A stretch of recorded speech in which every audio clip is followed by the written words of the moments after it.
Har kuni ilovalarga kirasiz, qandaydir buyurtmalarni berasiz, qandaydir web sahifalarga kirasiz. Bularning hammasi o'zidan o'zi paydo bo'lmagan, bularning barchasini aynan dasturchilar yaratishgan. Sizning farzandingiz ham Junior IT akademiyasida mana shunaqangi bilimlarni o'rgangan holatda shunday narsalarni yasay olishadi. Faqat bu uchun ularga yo'l kerak bo'ladi. Bir yil mobaynida farzandingiz qanday yo'lni bosib o'tishini keling birgalikda ko'rib chiqamiz. Birinchi 1-2 oy farzandingiz birinchi web sahifasini yaratadi. Unga sarlavha, matn, rasmlarni qo'shishni boshlaydi. Keyinchalik unga qandaydir bezaklarni berishni boshlaydi. Ya'ni ranglarni, animatsiyalarni qo'shib web sahifasini bezashni boshlaydi. Bu degani farzandingiz 1-2 oy mobaynida endi o'zini chiroyli web sahifasiga ega bo'ladi degani. Keyingi bosqich 3-6 oy oralig'i hisoblanadi. Bu oy qiziqarli, chunki endi farzandingizning web sahifasi faqatgina uning kompyuterida qolib ketmaydi. Endi farzandingiz o'z web sahifasini o'rtoqlariga, sizga ko'rsata oladi. Chunki endi u o'z web sahifasini internetga, Google'ga joylay oladi. Keyingi bosqich 6-9 oy bosqichi hisoblanadi. Bu bosqichda farzandingiz endi o'z web sahifasini jonlantira oladi. Bu degani endi qandaydir knopkalar bosiladi, ma'lumotlar saqlanadi, ma'lumotlar uzatilishi mumkin. Endi farzandingiz nafaqat saytni yarata oladi, balki endi o'z web sahifasiga buyruqni bera oladi. Keyinchalik unga qandaydir o'yinlar ham qo'shish mumkin degani. Keyingi bosqich 9-12 oy bosqichi hisoblanadi. Bu bosqichda farzandingiz endi to'laqonli web sahifalarni o'zi yasay oladi degani.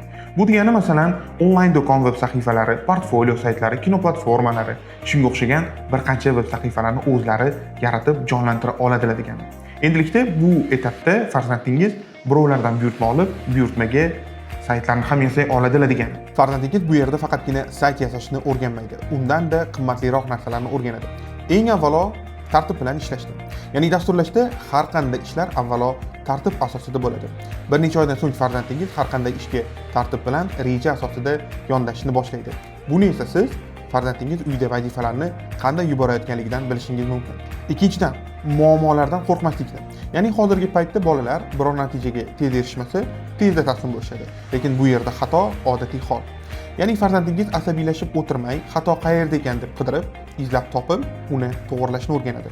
Qiynaldim, lekin o'zim to'g'rilab bajardim degan his har qanday farzandni ichidan mustahkam qiladi. Va eng qimmatlisi, farzandingiz o'z kelajagini o'ylashni boshlaydi. Kasb nima ekanini, odamlar nima uchun pul to'lashlarini vaqtli tushunishni boshlaydi. Ko'pchilik esa bunga universitetni bitirgandan keyin yetib keladi. Aslida farzandingiz esa hozirdanoq nima qila oladi va qayerga ketayotganini tushunib boradi. Va bir yil oxirida endigi navbat diplomga keladi.